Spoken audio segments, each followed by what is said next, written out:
Alpha, Oméga, tu es. Son nom est Yé. Car d'âge en âge, tu es le Maître, saint et digne de louange. Alpha, Oméga, tu es. Son nom est Yeshua, Yeshua. Son nom est Yeshua, Yeshua. Son nom est Yeshua, son nom est Yeshua. Car d'âge en âge, tu es le Maître, saint et digne de louange. Alpha, Oméga, tu règnes. Son nom est Yé. Son nom est Yeshua.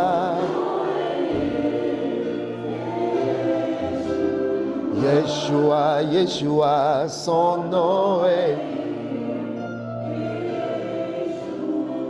Son nom c'est Jésus, son nom c'est Jésus. Son nom est Jésus, son nom est Jésus. Son nom est Jésus, son nom est. Son nom est Yeshua, son nom est. Son nom est Yeshua. Son nom est Yeshua. Nom est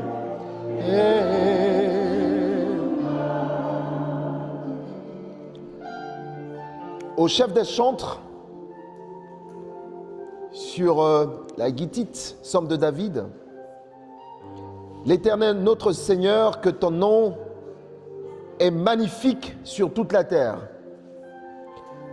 Ta majesté s'élève au-dessus des cieux, par la bouche des enfants et de ceux qui sont à la mamelle, tu as fondé ta gloire pour confondre les adversaires, pour imposer silence à l'ennemi et aux vindicatifs. Quand je contemple les cieux, ouvrage de tes mains, la lune et les étoiles que tu as créées, qu'est-ce que l'homme pour que tu te souviennes de lui?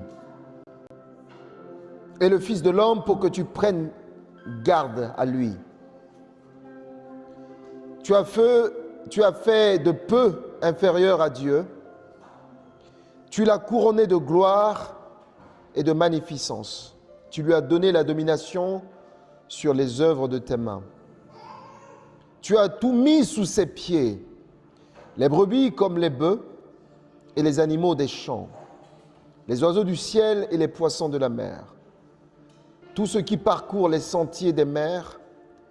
Éternel notre Seigneur, que ton nom est magnifique sur toute la terre. Amen. Pendant que nous saluons la présence du Saint-Esprit au milieu de nous, je nous invite tous à nous mettre debout. Nous allons prier, nous allons dire, Seigneur, oui, ton nom est magnifique. Ton nom est magnifique. Chacun peut prier ce matin. On va prendre du temps pour prier. Chacun peut élever sa voix pour dire, Seigneur, oui, ton nom est magnifique. Et c'est un privilège que tu m'aies créé, que tu m'aies installé sur toute la création. Ce qu'il dit là dans le psaume, que nous dominons sur ce que le Seigneur a créé. Nous dominons sur les animaux. Nous dominons sur les œuvres de ses mains. Nous dominons sur les brebis comme sur les bœufs. Alléluia. Merci Seigneur Jésus. Merci Seigneur. Seigneur, parce qu'encore une fois, tu as été fidèle. tu prépares les annonces de la semaine. C'est sur le truc. Ouais. C'est la semaine de groupe de vie. Normalement, tu as deux. Alléluia, Seigneur Jésus.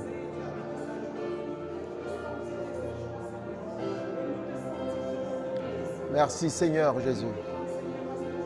Merci, Seigneur, pour ta bonté, pour ta fidélité. Merci pour ton amour, pour ta grâce, Seigneur. Tu nous as créés. Seigneur, tu nous as placés au-dessus, Seigneur, des œuvres de tes mains. Qui est l'homme pour que tu te souviennes de lui? Seigneur, nous te bénissons, nous te glorifions, nous te louons, Seigneur. Merci, Seigneur. Alléluia, Jésus. Merci, mon Dieu. Merci, mon roi. Alléluia, Seigneur. Alléluia. Alléluia, Seigneur. Alléluia. Est-ce qu'il y a quelques voix qui peuvent se lever pour prier ce matin?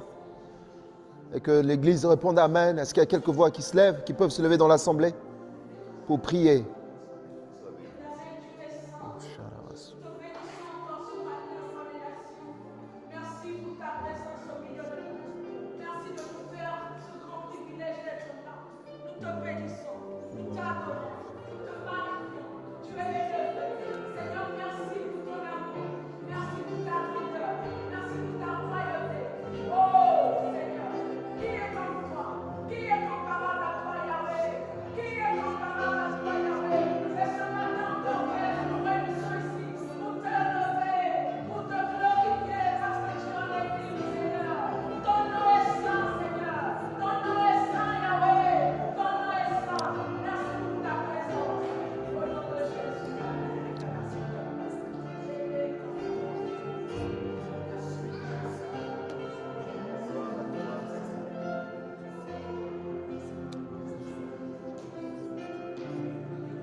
Seigneur, nous te bénissons et nous voulons te confier, Seigneur, ce temps de célébration.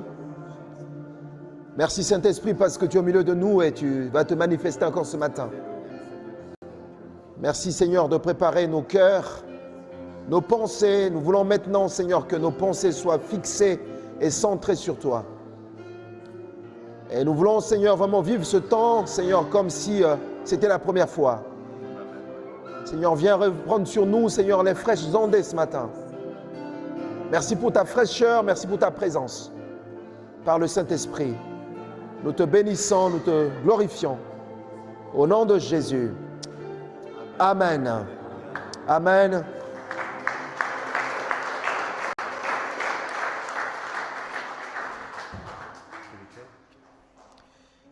On peut juste s'asseoir un tout petit peu pour les annonces de la semaine.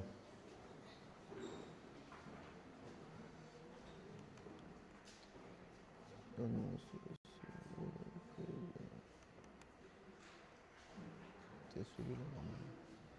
Annonce le premier.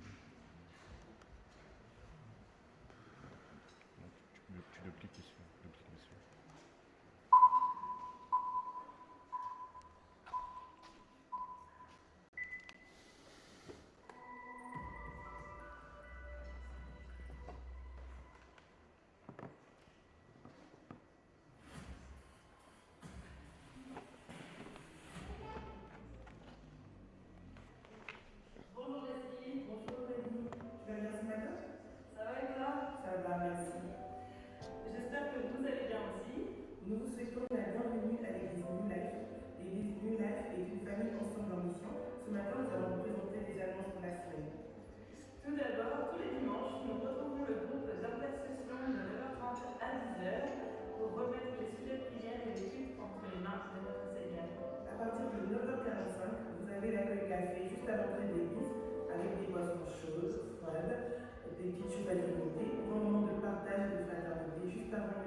10h15 pour un temps de louange, d'adoration et de prédication.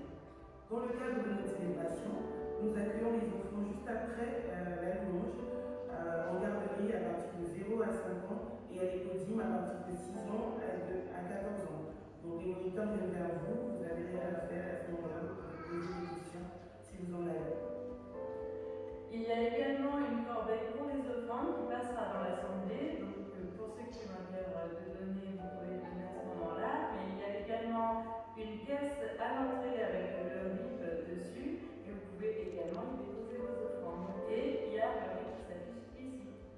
Cette semaine, c'est les groupes de vie. Donc vous avez les différents QR codes avec les informations pour les différents secteurs. Sinon, vous pouvez aussi vous rapprocher des responsables pour avoir plus d'informations. Il y a également une banque alimentaire. Donc pour ceux qui sont dans le besoin, n'hésitez pas à vous rapprocher de la responsable Anne. Et ceux qui ont un cœur de donner, nous aurons besoin de denrées non périssables et de produits d'hygiène. Merci à vous. N'hésitez pas à checker les différents QR codes, comme je vous l'ai déjà dit. Il y a les informations pour les groupes de vie, pour le crime. Et vous avez aussi les pages YouTube, Facebook. N'hésitez pas à aller liker les vidéos de Jacques. Et vous avez aussi des informations pour les différents groupes WhatsApp. N'hésitez pas à les jeter un coup d'œil de temps en temps. Je pense qu'on a fait le tour. Je pense que tu as tout dit. Écoutez, vous souhaitez un agréable culte et bonne journée.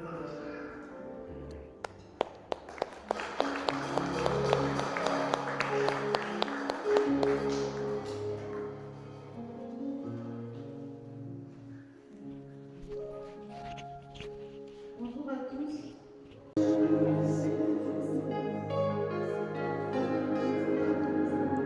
On vient de chanter ce chant qui dit « Je m'abandonne, je veux te connaître plus ». Et pendant qu'on chantait ce chant, j'avais une image, l'image d'un enfant. En tout cas pour ceux qui ont des enfants, qui souvent parfois vient vous confier quelque chose, son jouet, il vous dit « je te donne ». Et puis 2 secondes après, il vient récupérer. Parce qu'il n'a pas vraiment donné complètement. Vous voyez parfois parmi les enfants, il y a un enfant qui va donner son jouet à son copain ou sa copine. Il dit « je te donne ». Mais il suffit simplement qu'il y ait un petite incompréhension, mais il revient pour dire « donne-moi ce que je t'ai donné ». Et beaucoup de personnes ce matin ici, je le ressens de mon esprit que on a dit « Seigneur, je m'abandonne entre tes mains, je te donne tout », mais en réalité, on n'a pas encore tout donné. Comme si chaque matin, on revient devant le Seigneur pour dire « Seigneur, je t'avais donné droit à ça, mais donne-moi parce que j'ai l'impression que ça ne va pas trop vite. Moi-même, je vais m'en occuper. » Et ce matin, ce n'est pas simplement un chant que nous venons de chanter. J'aimerais que tu puisses prendre du temps maintenant pour prier. Pour voir quel est le domaine de ta vie que tu n'as pas vraiment abandonné à Dieu complètement.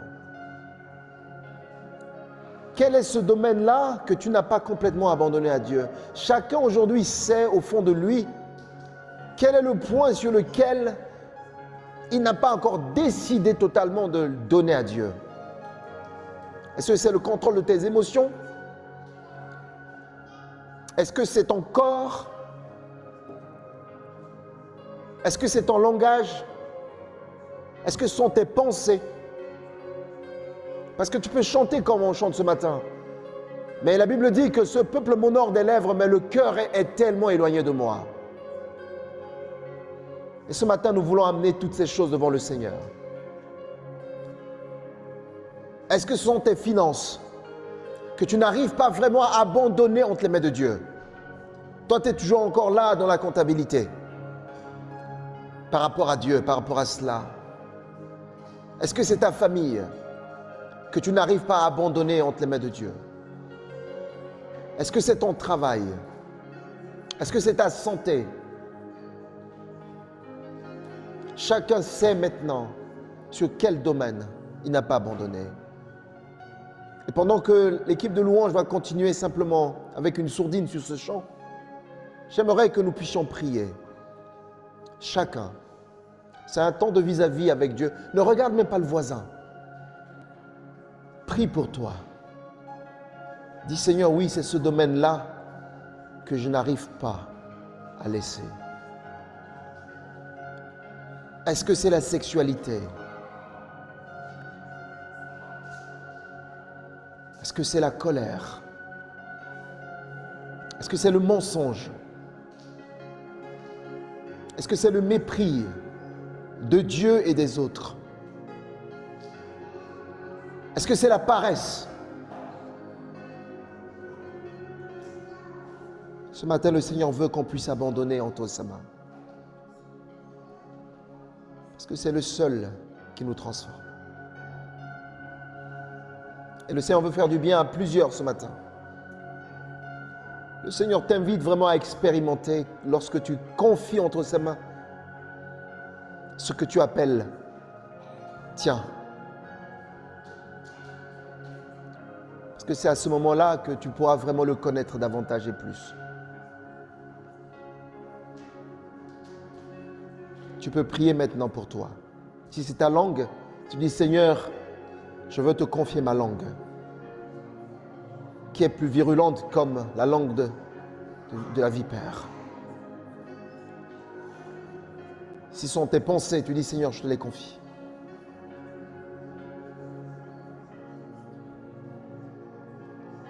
Seigneur, nous sommes là devant toi. Nous voulons te connaître encore plus. L'Église veut te connaître encore plus. Chacun de nous ici veut te connaître encore plus. Donne à chacun de nous, Seigneur, d'être sincère dans cette démarche-là. Donne à chacun de nous, Seigneur, d'être sincère dans les mots, Seigneur, que nous allons prononcer maintenant. Parce que, Seigneur, tu sais tout de nous. Tu vois tout, Seigneur, de nous. Seigneur, je t'abandonne. Je m'abandonne entre tes mains. Je m'abandonne entre tes mains. Je m'abandonne entre tes mains. Je veux te connaître encore plus. Je veux te connaître encore plus. Je veux te connaître encore plus. Je veux te connaître encore plus. Je veux te connaître encore plus. Encore plus avec toi, Seigneur. Alléluia. Je t'adore. Dans la ceinture. Je t'adore. Je t'adore. Je te reçois. Je te reçois. Yahweh. Je te reçois. Je te...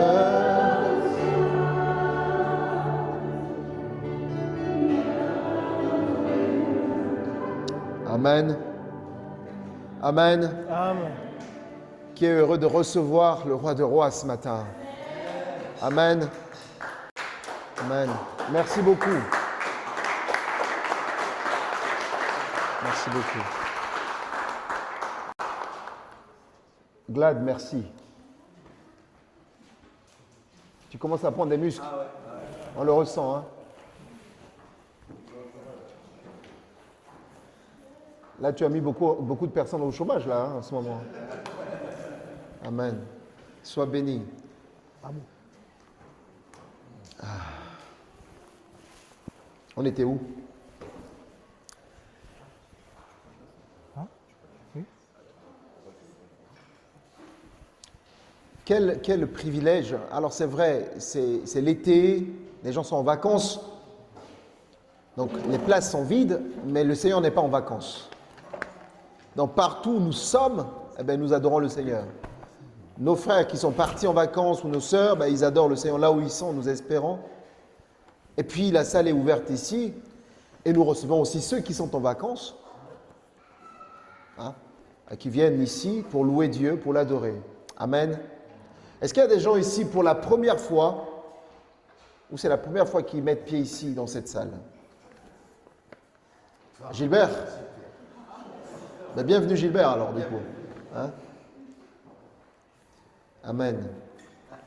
Avant de laisser la parole à Narcy pour la prédication, quelques petites annonces. Les offrandes, on le fera à la fin du message. Juste quelques petites annonces. Je vous ai dit dimanche dernier qu'on va revenir tous les dimanches sur la mission au Bénin. Ça y est, ça commence à prendre forme. C'est du 4 au 14 décembre 2026. Du 4 au 14 décembre 2026. Donc notre cœur, c'est de partir avec une équipe de plus de 10 personnes. Si on est 10, c'est super. Ça veut dire quoi? Ça veut dire qu'il faut payer le billet d'avion pour y aller. Donc c'est du concret là. Mais ça nous laisse 6 mois de commencer à économiser, à mettre de côté l'argent pour le billet d'avion. Mais nous avons aussi à cœur de faire une offrande spéciale en octobre 2026. Donc maintenant, l'idée c'est que chaque personne, que ce soit des enfants, des adultes, commence à économiser, à mettre de l'argent de côté. Pour qu'en octobre, on va faire vraiment une offrande spéciale et ça va être particulier. En fait, on va faire l'offrande et on va compter l'argent en live. On n'a jamais fait ça. On va vraiment compter l'argent en live et on va vous dire combien le Seigneur nous a donné pour lui donner. Donc, on se prépare pour ça. On n'a pas l'habitude. Hein. Moi, tout ce qui est finance, souvent j'évite tout ça, je rentre sous le... Mais là, on va le faire. On va le faire parce qu'on ne le fait pas pour les hommes, on le fait pour le Seigneur. Amen. Donc, nous pouvons déjà intentionnellement prier par rapport à ça. Vous savez, avant de pouvoir solliciter des gens de gauche à droite, de dire, est-ce que vous pouvez nous aider? Dieu a posé la question à Moïse, qu'est-ce que tu as entre les mains? Moïse a dit, j'ai un vieux bâton. Il dit, tu le jettes. Donc, Dieu va nous poser la question, qu'est-ce que nous avons entre les mains? Eh bien, c'est notre offrande qu'on va amener en octobre. Eh bien, Dieu va le multiplier. Donc, je nous encourage. Ne fuyez pas ce jour-là. Hein? Même si vous n'avez pas l'argent pour donner, ne restez pas à la maison parce que vous n'avez rien à donner. Je vous en supplie. Soyez là, parce que c'est aussi un temps de célébration, c'est un temps de foi. On va poser quelque chose, un acte de foi. Hier, j'ai juste regardé, parce que j'ai eu les gens du Bénin hier, on a échangé l'après-midi. Alors, ils sont très motivés pour nous attendre. Hein. Et donc, j'ai commencé à regarder les Airbnb, les villas, etc., etc. Oui, ça coûte de l'argent. Voilà, je ne vais pas vous mentir, ça coûte de l'argent. Mais la bonne nouvelle, c'est que celui qui joue dans notre équipe, c'est le pourvoyeur. Amen. Donc nous avons la foi que le Seigneur permettra que toutes ces choses soient faites pour sa gloire. Donc ne nous laissons pas effrayer par les montants, mais regardons à Christ et apportons le peu que nous avons avec foi. Et le Seigneur va multiplier ça. Amen. Est-ce qu'on est prêt pour cette mission? Amen. On n'est pas trop motivé. Hein? Est-ce qu'on est prêt pour cette mission? Ça, c'est la première question. La deuxième question, qui veut venir au Bénin? Super, super, super. Alléluia, super. Et ça y est, on a atteint les 10. Toutes les personnes qui ont un cœur de venir au Bénin, venez me voir à la fin du culte, je vais prendre votre nom. On va créer un groupe WhatsApp. On va commencer le vrai travail, on va commencer à prier pour ça. Amen. Est-ce que ça vous encourage? Mais quand on va partir au Bénin pour 10 jours, l'église va continuer à tourner ici. Donc, ceux qui ne partent pas au front vont rester ici pour prier pour nous, pour intercéder pour nous. Amen. Parce que la mission, c'est une mission globale de toute l'église. Amen. Narcy vient. Parce que la mission, ça me bouillonne. C'est pour ça que Voilà. Narcy vient. Il est en costume, il est beau. Hein. Il est pas chez le coiffeur hier aussi. Amen. Seigneur, merci pour Narcy, pour ce matin. Merci parce que tu as mis sur son cœur une parole pour ton Église ce matin. Nous ne voulons pas regarder Narcy, mais nous voulons le regarder à ce que, Seigneur, toi, tu as à nous dire ce matin. Mais nous ne voulons pas simplement regarder, mais nous voulons vraiment entendre et recevoir. Alors dispose-nous, Seigneur Jésus, afin que chacun puisse recevoir la nourriture d'aujourd'hui pour sa vie. Je te bénis, je te remercie. Au nom de Jésus. Amen. Amen. Amen. C'est bon. Je prêche pas seul ce matin. Je prêche avec Ephraim. Amen. Bon, on va commencer. Il y a quelque temps, il y a un mois à peu près, nous avons commencé un enseignement sur la perfection par le Saint-Esprit. Et nous avons défini cela, mais le thème, nous l'avons eu dans Matthieu chapitre 5, verset 48, je vais lire, qui dit « Vous, soyez donc parfaits comme votre Père céleste est parfait. » Amen. Et 1 Pierre chapitre 5, verset 10, qui dit « Mais le Dieu de toute grâce, qui vous a appelé à sa gloire éternelle dans le Christ Jésus, lorsque vous aurez souffert un peu de temps, vous rendra lui-même accompli, vous affermira, vous fortifiera et vous établira sur un fondement inébranlable. » Amen. Ici, c'est le mot perfection qui nous intéresse. Et le mot perfection en grec, c'est le mot télios, qui veut dire accompli, qui veut dire complet, arrivé à maturité, pleinement développé. Amen. Et en hébreu, c'est le mot tamen qui veut dire complet, sans défaut, être entier. Et donc, nous avons développé et nous sommes arrivés à un premier sous-thème qui était le baptême du Saint-Esprit. Amen.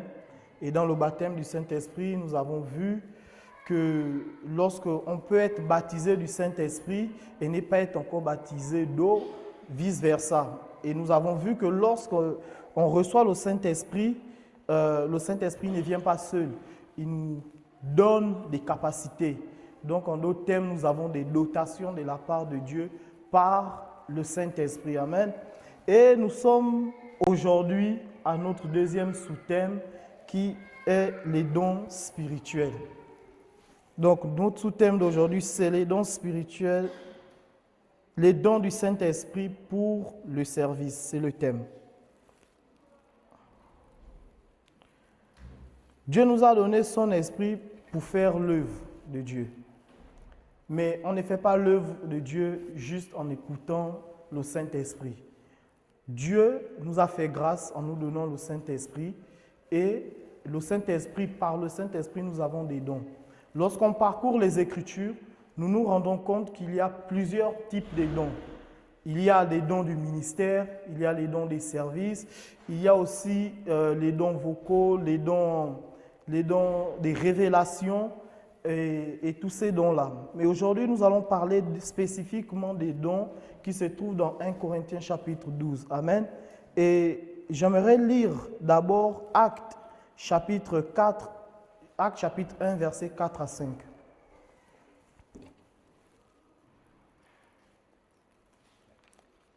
Étant assemblés avec eux, il leur commanda de ne pas partir de Jérusalem, mais d'attendre la promesse du Père, laquelle, dit-il, vous avez eu de moi, car Jean a baptisé avec de l'eau, mais vous serez baptisés de l'Esprit Saint dans peu de jours. Amen. Actes chapitre 2, versets 1 à 5 dit, « Et comme le jour de la Pentecôte s'accomplissait, ils étaient tous ensemble dans un même lieu. Il se fit tout à coup du ciel un son comme d'un souffle violent et impétueux. Et il remplit toute la maison où ils étaient assis, et il leur apparut des langues divisées, comme de feu, et elles se posèrent sur chacun d'eux. Ils furent tous remplis de l'Esprit Saint et commencèrent à parler d'autres langues selon que l'Esprit leur donnait de s'énoncer. Or, il y avait des Juifs séjournant à Jérusalem, hommes pieux de toute nation, dont ceux qui sont sous le ciel. Amen. Les dons spirituels nous sont donnés pour servir Dieu avec démonstration et facilité. C'est une dotation inestimable de la part de Dieu, mais c'est aussi le témoignage de la présence de Dieu dans nos vies. Amen. Les dons spirituels qui sont dans la Bible témoignent de la présence de Dieu. La Bible dit que l'évangile ne consiste pas seulement en paroles, mais en démonstration de la puissance de Dieu. Or, cette puissance-là n'est pas une puissance qui vient pour détruire, c'est une puissance qui vient témoigner l'amour de Dieu vis-à-vis des autres, vis-à-vis des hommes. Lorsque on regarde les Écritures, lorsqu'on parcourt les Écritures, on va se rendre compte que la Bible va dire que Jésus alla de lieu en lieu faisant du bien, guérissait et délivrait tous ceux qui étaient sous l'emprise du diable. Donc, en tant qu'enfant de Dieu, il est normal que nous puissions manifester les dons spirituels. Les dons spirituels sont un don de la part de Dieu, mais qui se manifeste par le Saint-Esprit. C'est pourquoi Jésus va dire aux disciples de rester à Jérusalem afin de recevoir le Saint-Esprit. Parce que c'est par le Saint-Esprit que les dons vont se manifester. D'autres vont dire, mais dans l'Ancien Testament, les prophètes, ils avaient le Saint-Esprit sur eux. Le Saint-Esprit était sur eux. Mais nous, en tant qu'enfants de Dieu, chacun d'entre nous ici, le Saint-Esprit est à l'intérieur de nous. Lorsque nous sommes chrétiens, nous avons confessé le Seigneur Jésus comme Seigneur et Sauveur personnel. Le Saint-Esprit est venu habiter en nous et par le Saint-Esprit, nous avons les dons. Donc ce matin, la prédication de ce matin va nous emmener à étudier chaque don et à comprendre. Amen. C'est juste l'introduction. Donc nous allons lire 1 Corinthiens chapitre 12. 1 Corinthiens chapitre 12. Versets 1 à 11. Si quelqu'un peut lire.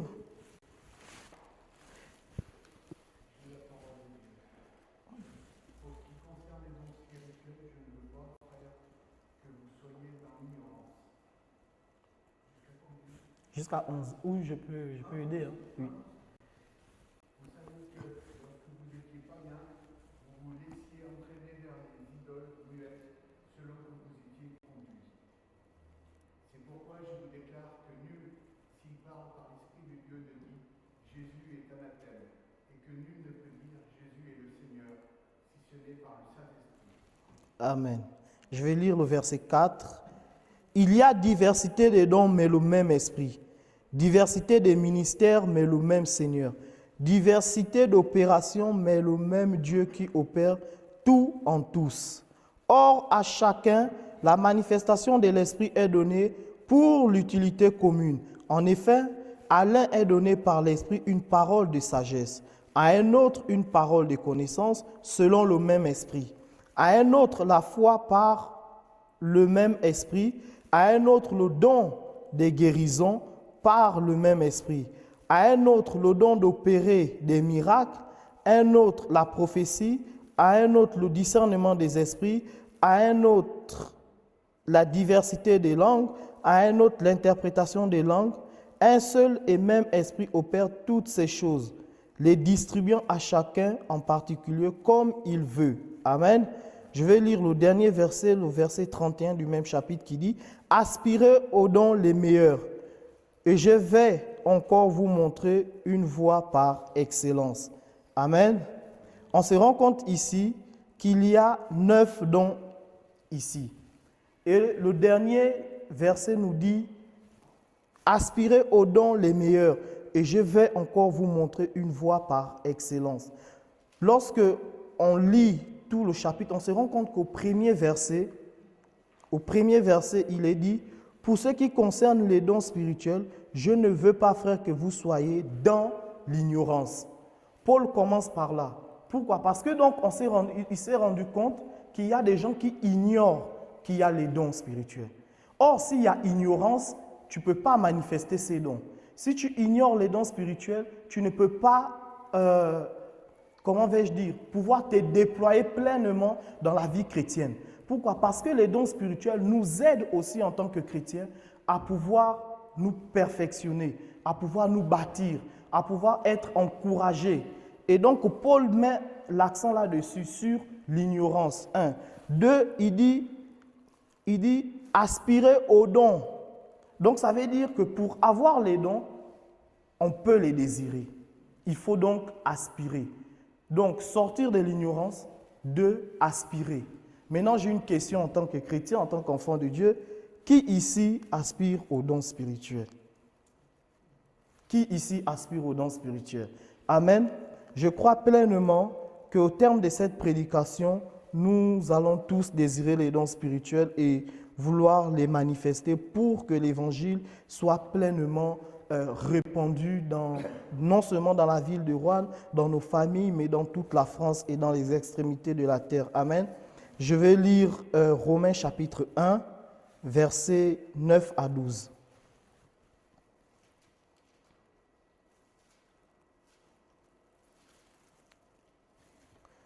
Dieu que je sers en mon esprit, dans l'évangile de son Fils, m'est témoin, que je fais sans cesse mention de vous, demandant continuellement dans mes prières d'avoir enfin,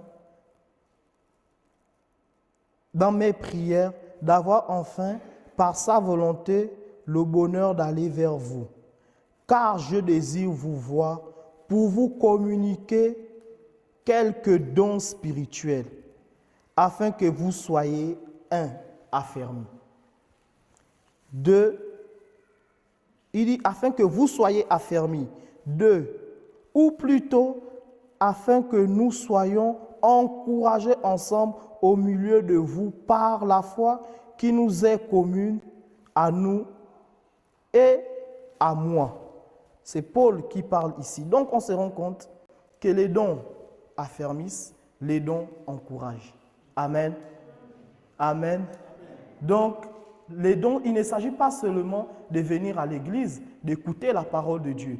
Il est important que nous, en tant qu'église, en tant que chrétiens, nous sortons de certaines idées selon lesquelles on vient juste à l'église et c'est tout. Non. Il faut qu'en tant que chrétiens, nous venions à l'église pour vivre des expériences avec Dieu. Et quand nous sommes chez nous, nous devons aussi vivre des expériences avec Dieu. Et lorsque nous sommes dehors, nous devons témoigner par les dons que Dieu est dans notre vie.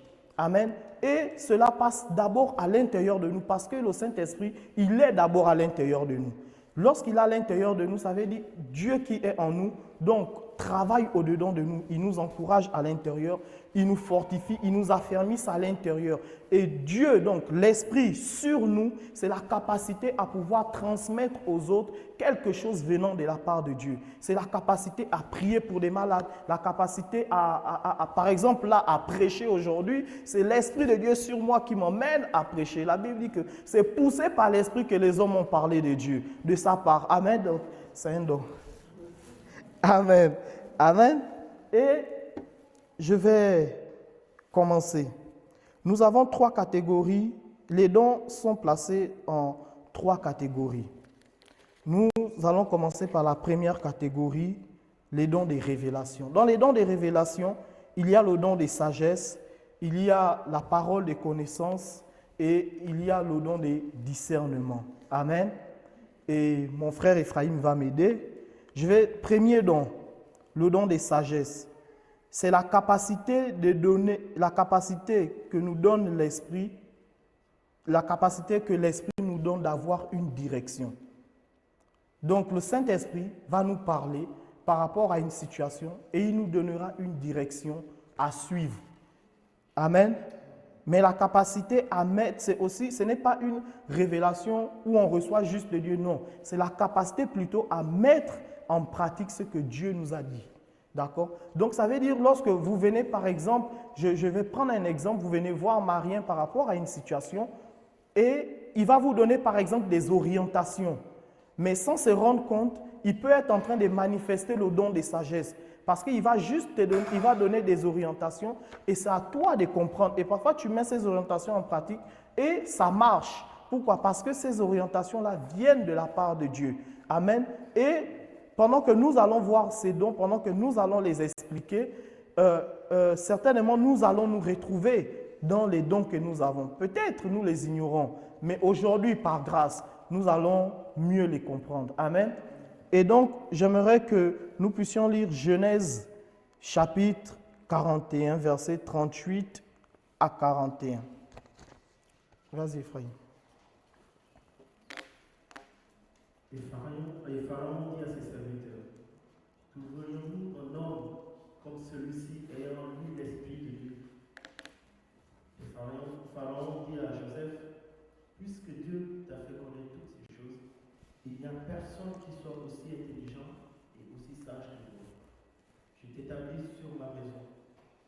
et tout mon peuple obéira à tes ordres. Le trône seul m'élèvera au-dessus de toi. Pharaon dit à Joseph, vois, je te donne le commandement de tout le pays d'Égypte. Amen. Ici, c'est Pharaon qui parle. Alors que Joseph est en prison, personne n'est capable d'interpréter les rêves ou les songes de Pharaon. Et des co-détenus de Joseph, qui étaient proches de Pharaon, vont dire, nous, on connaît un homme capable d'interpréter ces songes. Amen. Et lorsqu'ils vont appeler Joseph pour venir interpréter, Joseph va interpréter le songe de Pharaon. Et lorsque Joseph va interpréter cela, Pharaon va dire, qui de mieux peut gérer ces choses si ce n'est toi? Mais c'est le don de sagesse qui animait Joseph, qui l'a emmené là auprès de Pharaon, auprès des rois, d'accord, auprès d'un grand. À cette époque, l'Égypte était la première puissance du monde. Donc, en d'autres termes, l'Égypte, c'était le poumon économique du monde. Et voici quelqu'un qui est en prison, juste par un don, il est capable, parce qu'il a exercé le don. Ça veut dire quoi? Que donc dans les difficultés, nous sommes toujours capables d'exercer notre don. Parce que Joseph s'est trouvé en prison. Son histoire, il quitte la maison de son père, il est vendu. Mais on connaît Joseph en tant que quelqu'un qui a le don de sagesse, qui interprète au sein de la prison. C'est dans la prison où Joseph vient, il interprète et il s'est fait un nom. Et de là, Dieu va emmener Joseph auprès des pharaons. Et lorsque Dieu va permettre à Joseph d'interpréter le songe, Pharaon va dire, je t'établis sur tout le royaume, donc sur tout le pays. Il n'y a que moi qui peut être au-dessus de toi dans tout le royaume. Voici quelqu'un qui quitte la prison à une position élevée, à une position d'honneur. Donc les dons de l'esprit ne sont pas seulement des dons qu'on utilise au sein de l'Église, ne sont pas seulement les dons qu'on utilise, je ne sais pas moi, lorsqu'il s'agit des regroupements religieux, non, mais aussi dans une administration, aussi à l'école. Tu peux être à l'école et Dieu te permet de mieux comprendre tes cours. Tu peux être un entrepreneur et Dieu te donne des meilleures stratégies. Tu peux être partout où tu veux. L'Éternel Dieu, par le don de sagesse, te donnera la capacité de mieux faire. Il y a des personnes qui ont brisé des relations. Il y a des gens qui disent, de toute façon, si tu quittes ma vie, moi je m'en fous, Dieu ramènera une autre personne. Sauf que l'autre personne que l'Éternel même va ramener n'est pas comme moi, Narcy, parce que moi je suis une particularité pour Dieu. Ce que j'ai dans ma vie, cela ne signifie pas que l'autre là, et même si l'autre là, il ne manifeste pas cela comme moi. Or, tu ne sais peut-être pas que moi, Narcy, si je suis dans ta vie, ça veut dire que par moi, Dieu veut faire quelque chose dans ta vie. C'est la sagesse aussi qui nous pousse à pouvoir construire des belles relations. Amen. Il y a un homme appelé Jotré, dans Jéthro, dans le livre des Exodes. Moïse fait face à une situation. Il y a plusieurs problèmes avec le peuple d'Israël et tous veulent aller vers Moïse. Et donc Jéthro va dire à Moïse, il faut que tu puisses établir des chefs des chefs pour diriger 100, 1000, 250, etc. Et le peuple, ils iront vers eux. Et sauf les cas difficiles qui viendront, qu'on emmènera vers toi. Et Moïse va mettre cela en pratique. Amen. Est-ce que vous comprenez quelque chose? Ça veut dire que Moïse était choisi de Dieu, Moïse était le leader, mais à côté de lui, Moïse avait besoin de quelqu'un qui avait un don de sagesse pour l'aider à diriger ce peuple, pour l'aider à structurer. C'est de l'administration. Ça veut dire que tu as peut-être des idées, mais tu ne sais pas les structurer. Il y a quelqu'un à côté qui peut t'aider à le faire. Et le don de sagesse nous aide à le faire. Ça veut dire que le don de sagesse nous aide à faire tout ce qu'il y a de bon dans la vie. Et peut-être tu es ici ce matin et tu te dis, j'ai brisé beaucoup de choses dans ma vie. Mais il n'est pas trop tard. Parce que nous avons reçu le Saint-Esprit pour ça. Et le Saint-Esprit dans nos vies, le don de sagesse nous aide à pouvoir mieux comprendre, mieux faire et aller de l'avant. Et ce n'est pas un don qui est réservé à une catégorie de personnes. C'est quelque chose qui est pour tous les chrétiens. La Bible dit désirer les dons spirituels. Si quelqu'un désire ce don ce matin ou même chez lui, il peut avoir ce don. Amen. Et nous allons voir le don de parole des connaissances. Si Ephraïm peut nous lire Jean chapitre 4, verset 16 sur le truc. Va, lui dit Jésus, appelle ton mari et viens ici. La femme répondit, je n'ai point de mari. Jésus lui dit, tu as eu raison de dire, je n'ai point de mari, car tu as eu 5 maris, et celui que tu as maintenant n'est pas ton mari. En cela, tu as dit vrai. Seigneur, dit la femme, je vois que tu es prophète. Amen.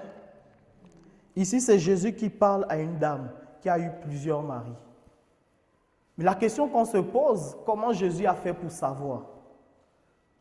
C'est le don des paroles de connaissance.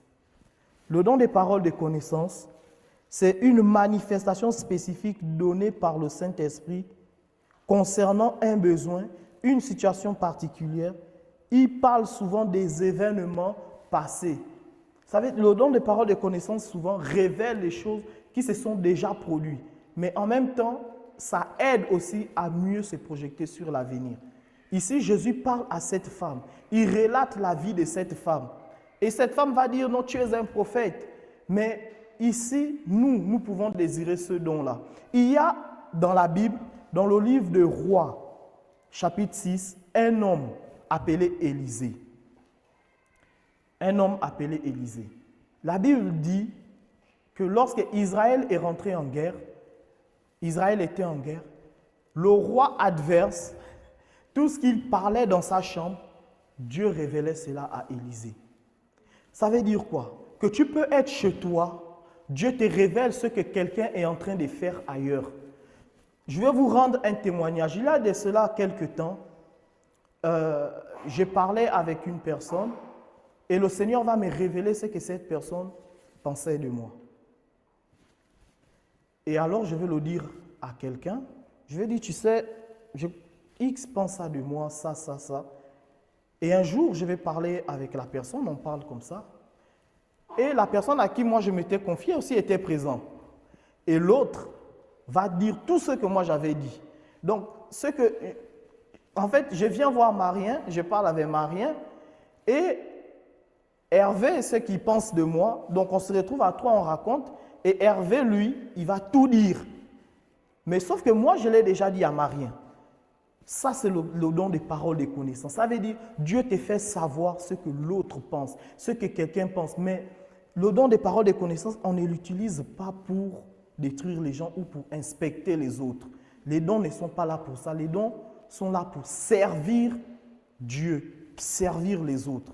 Amen. Et donc, Géasi, par exemple, Élisée prie pour un général de l'armée d'Israël et il s'en va. Et Élisée ne demande rien. Géasi va partir demander de l'argent. D'accord, demander des biens, etc. Il revient vers son maître, il dit à son maître, non, moi je n'étais nulle part, etc., etc. Et Élisée va lui dire, est-ce le moment de demander des biens, etc., tout ça? Et Élisée va lui dire, tu as demandé des choses au général à Naaman. Mais comment Élisée a fait pour savoir? C'est le don des paroles, des connaissances. Élisée a manifesté le don des paroles, des connaissances. Il a su. Et pire encore, Élisée va dire ceci. Mon esprit était avec toi. Ça veut dire que, mais quand il dit mon esprit, en fait, c'est le Saint-Esprit était là-bas parce que le Saint-Esprit était sur Élisée. Donc on comprend que le Saint-Esprit, c'est notre esprit. Parce que la Bible dit que si quelqu'un est en Christ, il est une nouvelle créature. Les choses anciennes sont passées. Voici, toutes choses sont devenues nouvelles. Lesquelles sont nées, ni du sang, ni de la chair, mais de la volonté de Dieu. Ça veut dire que l'Esprit de Dieu, donc, devient notre esprit. Et cet esprit-là, c'est lui qui manifeste le don des paroles et des connaissances. Alors, Élisée va savoir et il va dire à Géasi. Et il va même dire des paroles sur Géasi qui vont arriver dans sa vie. Et donc, en tant qu'enfants de Dieu où nous sommes là, nous devons désirer les dons spirituels. Pourquoi? Par exemple, la parole de connaissance nous évite beaucoup de choses. Si Dieu te révèle quelque chose, ce n'est pas pour que tu partes à la confrontation. Ce n'est pas pour que tu partes en guerre, mais c'est pour que tu te prépares toi, pour que tu t'améliores, pour que tu puisses aussi toi t'édifier et savoir comment marcher avec les gens. Ça veut dire que si tu fais des affaires, si tu fais X, Y chose, par le don des paroles de connaissance, tu peux sonder le cœur de quelqu'un. Et si tu sondes le cœur de quelqu'un, tu as la révélation de ce que la personne pense. Et ce que la personne pense, Dieu il t'a révélé. Alors c'est maintenant à toi d'appliquer une stratégie pour pouvoir permettre à la personne, soit de ne pas faire ce qu'il pense, soit tu prends tes distances et tu fais ce que le Seigneur te demandera de faire. Amen. Nous allons voir le troisième don, c'est le don des discernements des esprits.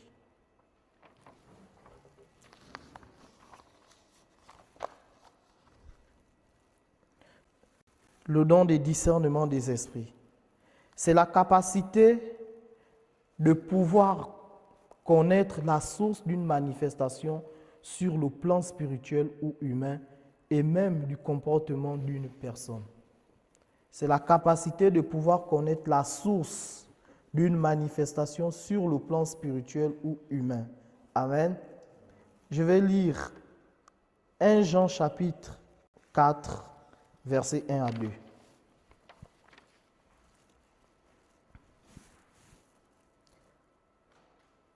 Bien-aimés, n'ajoutez pas foi à tout esprit, mais éprouvez les esprits pour savoir s'ils sont de Dieu. Car plusieurs faux prophètes sont venus dans le monde. Reconnaissez à ceux-ci l'Esprit de Dieu. Tout esprit qui confesse Jésus-Christ, venu en chair, est de Dieu. Amen. Et vous pouvez noter aussi Actes chapitre 16, versets 16 à 19. Je vais dire à Ephraim s'il peut lire. Comme nous allions au lieu de prière, une servante qui avait l'esprit de Python et qui, en devinant procurer un grand profit à ses maîtres, vint au-devant de nous. Elle se mit à nous suivre, Paul et nous. Elle criait, ces hommes sont les serviteurs du Dieu très haut, et ils vous annoncent la voie du salut. Elle fit cela pendant plusieurs jours. Paul, fatigué, se tourna et dit à l'esprit, je t'ordonne au nom de Jésus-Christ de sortir d'elle. Et il sortit à la même heure. Les maîtres de la servante, voyant disparaître l'espoir de leur gain, se saisirent de Paul et de Silas et les traînèrent sur la place publique devant les magistrats. Amen. Ici, dans le livre de Jean, l'apôtre Jean nous exhorte à éprouver les esprits. Amen. Et dans Actes, nous avons une histoire. C'est l'apôtre Paul. Ils sont en train d'aller quelque part et il y a une femme qui parlait, qui disait « Ceux-ci sont des serviteurs de Dieu ». Ce qu'elle disait était vrai, mais sauf qu'elle le disait avec un mauvais esprit. La révélation qu'elle avait n'était pas une révélation qui venait de Dieu. Il en est de même dans nos vies aujourd'hui. Il y a des gens qui peuvent te faire du bien, mais derrière le bien qu'il te fait, c'est parce qu'il t'attend quelque part. Il y a des gens qui peuvent venir dans ta vie, ils feront des choses, ils auront l'apparence des personnes qui sont là pour t'élever, pour dire plein de choses, des belles paroles sur toi, mais derrière le but, c'est de te détruire. Et nous voyons ces choses par exemple en politique, ou par exemple dans le monde de la finance. Il y a des gens, ils feront des choses, le jour où ils n'ont plus envie, ils vont te détruire d'une façon. Et ici, l'apôtre Paul, malgré que cette femme disait la vérité, mais il discerne en disant que c'est que cette femme-là disait un esprit de Python. Et Paul le savait dans son esprit, c'est le don des discernements. Ça veut dire tu peux venir à un endroit, tu discernes, comment je vais vous dire ça? Tu discernes, pas le comportement, ce qui anime les gens où tu te trouves. Ça veut dire que tu peux venir à un endroit et puis tu discernes qu'il manque. En fait, tout peut être semblé beau, mais ta paix intérieure n'y est pas. Ta paix intérieure n'y est pas. Tu commences alors à sonder l'Esprit de Dieu. Ça veut dire à discerner ce qui ne va pas. Et là, le Saint-Esprit te fait comprendre ce qui anime le lieu où tu te trouves. C'est pourquoi, enfants de Dieu, frères et sœurs, nous ne sommes pas dépourvus d'autorité ou de pouvoir dans ce monde. Non. Les enfants de Dieu, nous ne sommes pas délaissés pour compte. Nous avons le Saint-Esprit et cet esprit-là nous donne des capacités. Ces capacités, je parle ici, c'est peut-être une petite partie des capacités de l'Esprit de Dieu dans nos vies. Le don des discernements nous aide à le faire. Amen. Nous allons maintenant voir les dons vocaux. Et dans les dons vocaux, il y en a 3. On va commencer par le parler en langue. Vous savez, ce don fait beaucoup de débat dans nos églises. Amen. Mais je ne vais pas rentrer dedans dans ma prédication. Vous savez, le jour de la Pentecôte, il y a des théologiens qui disent que c'était le parler en langue. Il y en a d'autres qui disent que c'était des langues vernaculaires. Dans tous les cas, en ce qui me concerne, moi je sais qu'il y a eu manifestation de Dieu. C'est tout ce qui me regarde.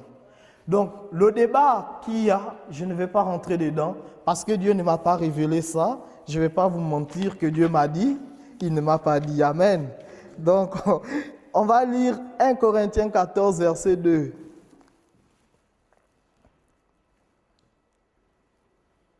En effet, celui qui parle ne parle pas aux hommes, mais à Dieu, car personne ne le comprend. Et c'est en esprit qu'il dit des mystères. Amen. Ici, le don de parler en langue.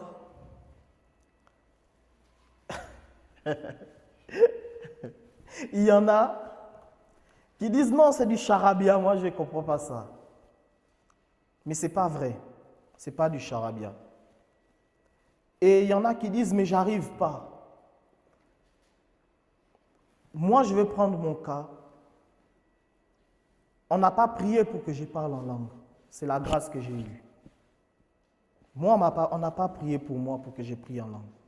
Mais une chose est vraie, c'est que si tu désires parler en langue comme tous les autres dont tu parleras en langue, si tu as reçu le Saint-Esprit.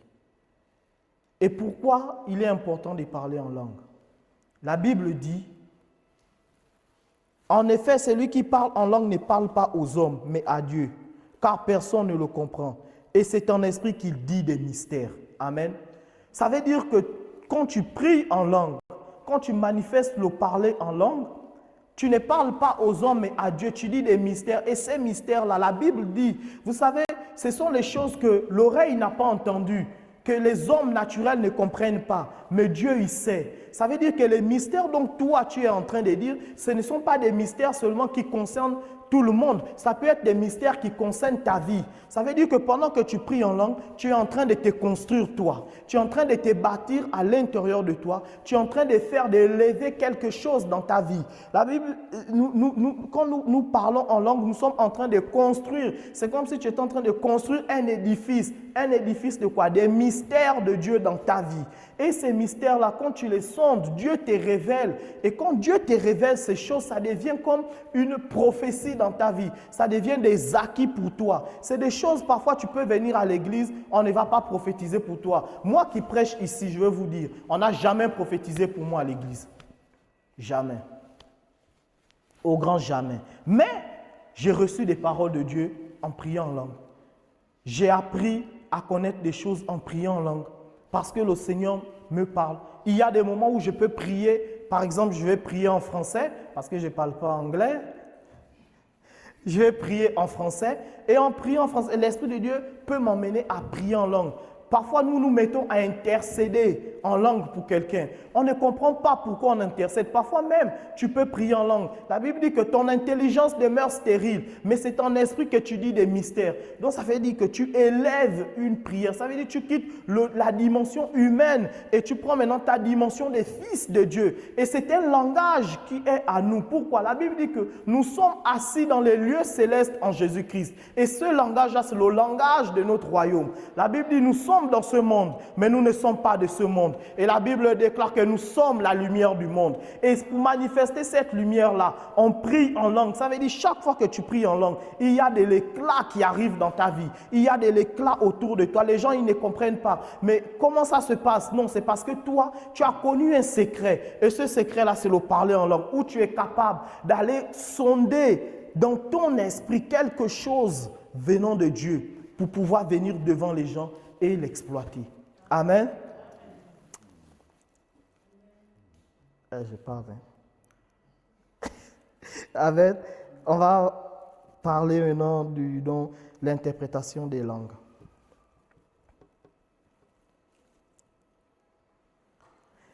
C'est un don qui permet de saisir par l'esprit ce que quelqu'un dit lorsqu'il parle en langue et le traduit dans notre langage. Ça devient une prophétie à ce moment. Amen. Et je vais lire 1 Corinthiens 14, verset 2. En effet, celui qui parle en langue ne parle pas aux hommes, mais à Dieu, car personne ne le comprend. Et c'est un esprit qui dit des mystères. 1 Corinthiens chapitre 14, verset 5. Je désire que vous parliez tous en langue, mais encore plus que vous prophétisez. Celui qui prophétise est plus grand que celui qui parle en langue, à moins que ce dernier n'interprète pour que l'Église en reçoive l'édification.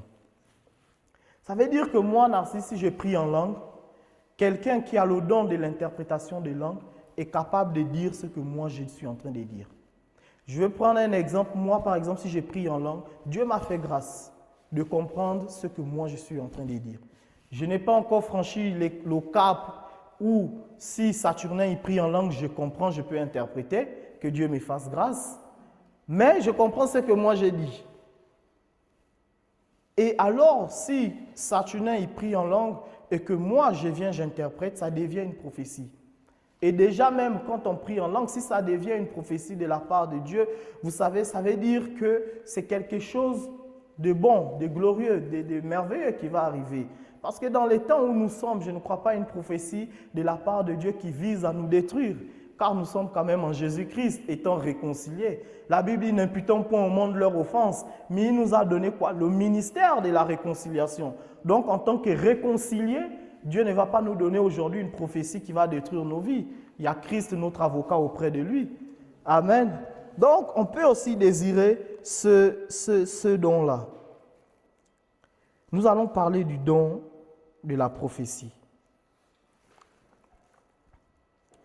C'est la capacité à saisir et transmettre un message de Dieu. Elle a pour but d'exhorter, édifier et encourager.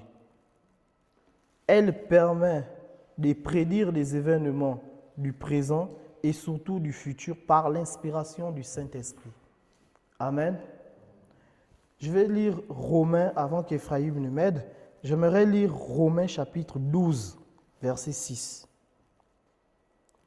Puisque nous avons des dons différents, selon la grâce qui nous a été accordée, que celui qui a le don de prophétie l'exerce selon l'analogie de la foi.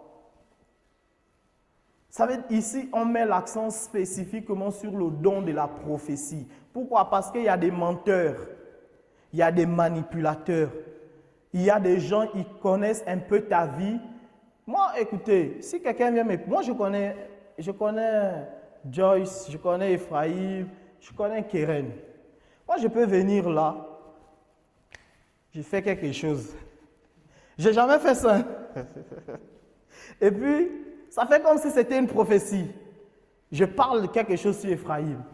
Or, Ephraïm, moi, j'ai peut-être entendu ça avec Keren, puisque on est ensemble. Je sais. Et puis, moi, je viens, je dis, il y a un frère ici. L'Esprit de Dieu me dit, non, vous savez ça, c'est enfantin et pour moi c'est triste. Pourquoi? Parce que on peut mieux faire, on peut mieux faire. Ici, la prophétie c'est pas ça. Ephraïm, s'il te plaît, aide-moi avec Ésaïe 14. Ésaïe 7, verset 14, nous dit quelque chose.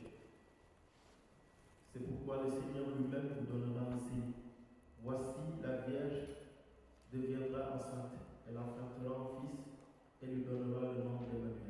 Amen. Ici, c'est une prophétie des années avant la venue de Jésus. Vous allez comprendre où je suis en train de venir. Des années avant la venue de Jésus. Ésaïe a prophétisé cela. Amen. Et quand on lit les psaumes, dans les psaumes de David, on se rend compte que David même a prophétisé même la croix de Jésus. Que David a parlé de la croix. Vous savez, lorsqu'on parle même de la prophétie, on se rend compte que Moïse même a parlé aussi de cela. Et la Bible nous dit que dans les derniers temps, je répondrai de mon esprit sur toute chair. Amen. Et tel que nous sommes aujourd'hui là, cette prophétie s'est déjà accomplie. La prophétie est censée s'accomplir. La prophétie n'est pas censée rester comme ça, ce n'est pas normal.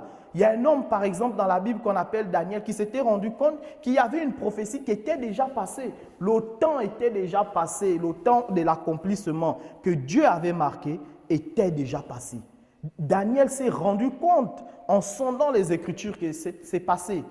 Amen. Ici, Ésaïe il prophétise, mais je vais vous lire Matthieu chapitre 1, versets 22 à 23, qui dit ceci. Tout cela arriva afin que s'accomplisse ce que le Seigneur avait annoncé par le prophète. On parle d'Ésaïe. Voici la Vierge sera enceinte. Elle enfantera un fils et on lui donnera le nom d'Emmanuel, ce qui signifie Dieu avec nous. Amen. Ici, on comprend que la prophétie s'est accomplie. Amen. Ce que Dieu avait dit. C'est pourquoi je crois dans mon esprit. Personnellement, moi, Narcisse, je crois fermement que la première prophétie dans nos vies que nous devons chercher en réalité, c'est la parole de Dieu.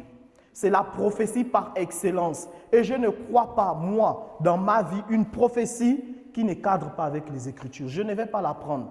Veuillez m'excuser, ce n'est pas de l'orgueil ou de l'arrogance, mais je ne vais pas la prendre. Pourquoi? Ça ne cadre pas avec les Écritures. Si ça ne cadre même pas avec mon identité en Christ, je ne l'accepte pas.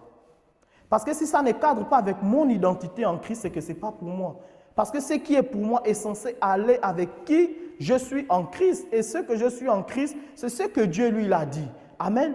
Et la prophétie, le don des prophéties, c'est un don qui nous permet de recevoir des paroles et de transmettre ces paroles aux autres, de parler aux autres. Et l'une des manières d'avoir ce don, de manifester ce don, d'abord même tous les dons, c'est la parole et la prière. Parce que je trouve bizarre que l'on arrive réellement à bien prophétiser si on n'a pas la parole dans son cœur. Veuillez m'excuser, c'est mon point de vue. Je trouve bizarre. Amen. On était au don des prophéties. Hein? Amen. Élie aussi avait prophétisé que la pluie ne devait pas tomber. Et Élie a dit, sinon à ma parole. Ça se trouve dans le livre des Romains chapitre 10, 1 roi 17, verset 1. Et c'est Élie qui l'a dit. Et nous ici, nous pouvons désirer le don de prophétie. Et d'abord, Paul nous exhorte à le désirer. En particulier, pourquoi? Parce que la prophétie aide. Ça nous aide à comprendre où Dieu veut nous emmener. Et la Bible nous enseigne que nous sommes déjà un peuple prophétique. D'abord, tel que nous sommes là, si nous avons l'Esprit de Dieu, nous sommes déjà prophètes. Pourquoi? Parce que l'Esprit même de Dieu là, c'est l'Esprit de la prophétie. Donc, je ne comprends pas si on me dit non, X, Y chose. Il y a des choses, je peux parler à l'Esprit de Dieu. Il ne va peut-être pas me dire, mais je suis sûr que si je vais vers des frères et sœurs réunis ensemble, on commence à prier. Parce que la Bible dit là où 1, 2, 3 personnes sont assemblées, il est présent. S'il est présent, il parlera certainement. Il donnera certainement une direction à suivre. Et ou s'il ne parle pas, il donnera peut-être un verset biblique. Et ce verset, quand on va le mettre en pratique, ce verset devient pour nous une prophétie. Et je vais vous dire, si nous avons reçu des prophéties dans nos vies, Habakkuk nous dit ceci, que si la prophétie tarde à temps là, elle s'accomplira certainement. Et la Bible là nous enseigne qu'elle marche. Ça veut dire qu'elle n'est pas sur place. Elle marche vers son accomplissement, vers le but. Et si elle marche vers le but, ma question est, qu'est-ce que Dieu a dit sur toi dans les Écritures? D'abord, si la prophétie marche, qu'est-ce que Dieu a dit sur toi dans les Écritures? La Bible dit par exemple que nous sommes une race élue. un sacerdoce royal, une nation sainte, un peuple acquis, afin que vous annonciez les vertus de celui qui vous a appelé, des ténèbres à son admirable lumière. Ça veut dire que déjà même, tu es déjà roi. Et vous savez, dans l'histoire de l'Église, en tant que chrétien, nous sommes déjà rois et nous sommes en même temps sacrificateurs. Donc, c'est-à-dire, c'est une congrégation des fils du roi des rois. Et une congrégation, et la Bible dit, par exemple, selon l'ordre de Melchisédek, notre souverain sacrificateur qui est Christ, et nous sommes aussi des sacrificateurs en Jésus-Christ. Donc, en réalité, le don des prophéties, on peut le manifester. Si tu désires que ça soit une particularité pour toi, tu pries et ça va se manifester. Mais, je vais le dire, la première prophétie, c'est la parole de Dieu. Si tu l'as en toi, commence à comprendre ce que Dieu a déjà dit sur toi dans la Bible avant d'aller chercher, Seigneur, parle sur ma vie, parle sur mon mariage, parle sur mes finances, mon entreprise. C'est écrit dans la Bible. Moi, je peux te donner les versets, tu viens me voir à la fin. C'est gratuit. Amen. La Bible dit que celui qui remplit un ministère le fasse convenablement. Amen. Donc, tu peux venir nous voir. On a les versets pour ça. Amen. On va finir par ces 3 derniers dons. On va parler aujourd'hui là du don de guérison.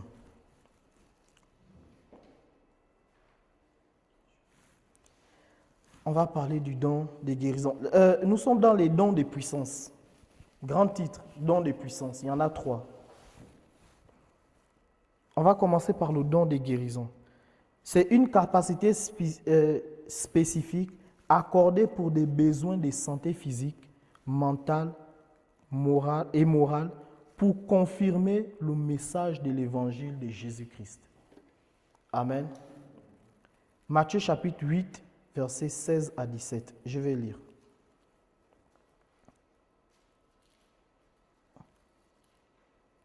Le soir, on emmena auprès de Jésus plusieurs démoniaques. Il chassa les esprits par sa parole et il guérit tous les malades, afin que s'accomplisse ce qui avait été annoncé par Ésaïe, le prophète. Il a pris nos infirmités et il s'est chargé de nos maladies. Amen. Ephraim, s'il te plaît, tu peux lire Jacques 5. Jacques 5, 14 à 16. Quelqu'un parmi vous est malade, qu'il appelle les anciens de l'Église et que les anciens prient pour lui en l'oignant d'huile au nom du Seigneur. Amen. Par la foi,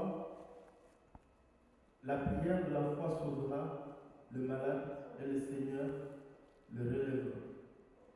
Et s'il a commis des péchés, il lui sera pardonné. Confessez-vous donc les péchés les uns les autres et priez les uns pour les autres afin que vous soyez guéris. La prière fervente du juste a une grande efficacité. Amen. Actes chapitre 9, versets 31 à 35. L'Église était en paix dans toute la Judée, la Galilée et la Samarie, s'édifiant et marchant dans la crainte du Seigneur. Et elle s'accroissait par l'assistance du Saint-Esprit. Dis avec moi l'assistance du Saint-Esprit. Comme Pierre visitait tous les saints, il descendit aussi vers ceux qui demeuraient à Lyde. Il y trouva un homme nommé Aîné, couché sur un lit depuis 8 ans et paralytique. Pierre lui dit, Aîné, Jésus-Christ t'a guéri, lève-toi et range ton lit. Et aussitôt il s'éleva. Tous les habitants des Lydes et du Saron le virent et ils se convertirent au Seigneur. Amen. Ici, il s'agit du don de guérison. Et on voit un peu tout ce qui s'est passé. Et on comprend, par exemple, dans le premier verset, il dit, le soir, on amena auprès de Jésus plusieurs démoniaques. Et aujourd'hui, dans notre temps, il y a plusieurs malades. Il y a des gens qui souffrent, qui viennent même à l'église. Ils sont malades. Ils ont dans leur cœur des blessures intérieures. Ils ont des problèmes de santé. à un point qu'on n'imagine même pas. Il y a des gens qui ont des cancers incurables. Il y a au sein de l'Église, je vous assure, beaucoup de types de maladies. Peut-être pas New Life, mais l'Église, ce n'est pas que New Life. Hein. L'Église, ce n'est pas que New Life. Il y a au sein de l'Église beaucoup de maux. Il y a au sein de l'Église des femmes qui ne peuvent pas enfanter. Il y a au sein de l'Église des personnes qu'on a dit c'est une stérilité. On a plein de choses, de maladies au sein de l'Église même. Et lorsqu'on sonde les Écritures, on se rend compte à ce moment que ce n'est plus normal. Ce n'est pas normal. Et à ce moment-là, quand on regarde Jésus, les apôtres, et dans Jacques, on nous dit, si quelqu'un est malade, qu'il appelle les anciens de l'Église. Merci. Amen. Et donc, les anciens de l'Église, il faut que les anciens prient. Et lorsque les anciens prient, il faut alors qu'il y ait guérison. Donc, à ce moment, les leaders des églises, pas que, donc toute l'église, doit pouvoir avoir le don de guérison parce qu'il y a des malades au milieu de nous. Il faut que ces personnes-là puissent être guéries. Parce que quand on regarde les Écritures, on se rend compte, la Bible dit que Jésus alla de lieu en leur faisant du bien, guérissait tous ceux qui étaient sous l'emprise du diable, tous ceux qui étaient malades. Il y a des gens qui sont possédés et qui viennent à l'église. Il y a des gens malades même dans nos familles. La Bible dit, ma maison et moi, nous servirons l'Éternel. Mais pour que les gens puissent abandonner même les fétiches qu'ils font, les gens puissent abandonner les obédiences, les choses, mais il faut que tu puisses, toi, en tant que chrétien, manifester quelque chose qui va l'attirer. Parce que lorsque quelqu'un est malade, et la Bible dit, quand on parle de l'évangile, c'est la bonne nouvelle. Mais quelle est la bonne nouvelle que tu peux annoncer à quelqu'un qui est malade? Voici un homme appelé Aîné qui était paralytique depuis 8 ans. Pierre va lui dire, Aîné, Jésus-Christ t'a guéri, prends ton lit, lève-toi et va. Et la Bible nous dit qu'Aîné est devenu quelqu'un qui s'est converti. Mais il s'est converti pourquoi? Parce qu'il a vu le miracle de Dieu. Donc il y a eu une guérison. Et donc le don de guérison, l'Église même est censée le désirer. L'Église est censée le manifester. Pourquoi? Écoute, un jour je me suis levé chez moi et j'étais en train de prier. Et j'étais en train de déclarer que dans tous les hôpitaux de cette ville, Seigneur, qu'il y ait un festival de miracles et de guérisons, que tous ceux qui sont allongés, je déclare qu'ils sont guéris. Et l'Esprit de Dieu m'emmenait à prier et à désirer cela. Alors que je faisais mes premiers pas dans la marche, je connaissais une jeune fille qui ne m'appréciait pas. Elle ne m'appréciait pas. Elle ne m'appréciait pas. Et elle était enceinte. Alors j'ai fait un rêve où elle est enceinte. Et dans le rêve, elle est enceinte, elle a 3 bébés. Et je viens vers elle, je dis, Esther, tu es enceinte de 3 bébés? Elle me dit non. Or, elle était enceinte. Elle me dit non. Je dis non, tu es enceinte. 2 semaines après, on se revoit. Et elle me dit, je suis enceinte, mais pas de 3 bébés, j'ai les jumeaux. Or, elle avait 3 bébés. Et elle savait, mais elle m'a menti. Et donc, un jour, dans tous les cas, il faut qu'elle accouche. Donc, elle va accoucher. Et pendant qu'elle accouche ses 3 bébés. Mais il y a un qui décède. Et elle a 2 enfants. Mais je vous dis, elle ne m'appréciait pas. Et donc, il fallait que Dieu puisse aussi se justifier dans ma vie. Parmi un de ses enfants, il y a un bébé. Il avait 1 mois, Daniel, 1 mois de naissance. Il avait une hernie. Vous savez, moi, je ne sais pas de quelle hernie il s'agit. Mais je sais que le lendemain, on devait l'opérer. Un enfant d'1 mois, je me suis dit, mais c'est normal ça? Et donc, elle vient, elle me dit, et donc moi, je vais partir. Elle me dit, non, s'il te plaît, prie. Dieu va me justifier. Mais vous savez, j'avais peur. Je suis là, j'ai dit, prier pour qui? Et elle ne m'aimait pas. Et puis moi, j'ai dit, bon, ok, je vais partir, mais je vais prier. Je vais à l'église, je vais prier. Au moment où je pars, l'Esprit de Dieu me dit, prends l'enfant et prie. Alors, je prends le petit bébé et je me mets à genoux et je prie. Je me souviendrai toujours de cette prière. J'ai dit à Dieu, le Dieu en qui j'ai donné mon enfance et que je sers dans ma jeunesse, guéris cet enfant. J'ai prié en langue pour que Dieu puisse guérir cet enfant. Et donc après, j'ai donné l'enfant à la mère. On était en train de parler. Et au moment où je vais partir, j'ai dit, enlève un peu la couche à l'enfant. Au moment où elle enlève la couche à l'enfant, Elle crie. Donc moi, je pense qu'il y a un problème. J'ai dit, Narcy, tu es rentré dans quoi? Et elle saute sur moi et se met à genoux. Elle me dit, Narcy, merci, merci. Elle sort. Elle va appeler sa mère. Moi, je ne comprenais pas. Moi, comme je n'ai pas vu avec mes yeux comment c'était, mais elle arrive, sa mère vient, sa mère regarde. Et sa mère aussi se met à genoux. Moi, je ne comprends pas. Tout de suite, moi, je suis choqué. Et elle me dit, ça a disparu. J'ai dit, qu'est-ce qui a disparu? Elle dit, non, ce qui était là sur l'enfant, tout a disparu. J'ai dit, ah bon? Et lorsque elle me dit, tout a disparu, elle part pour faire le contrôle. Cet enfant n'a jamais été opéré. Jamais il a été opéré. Jamais. Et donc, là, Dieu a utilisé... Ah, merci. Dieu m'a utilisé, a utilisé ce don à ce moment-là pour ce besoin. Mais pour moi, c'était aussi pour me justifier. Parce qu'elle ne m'appréciait pas. Je ne sais pas pourquoi, mais elle ne m'appréciait pas. Mais Dieu m'avait justifié là. Amen. Nous allons voir le don des miracles.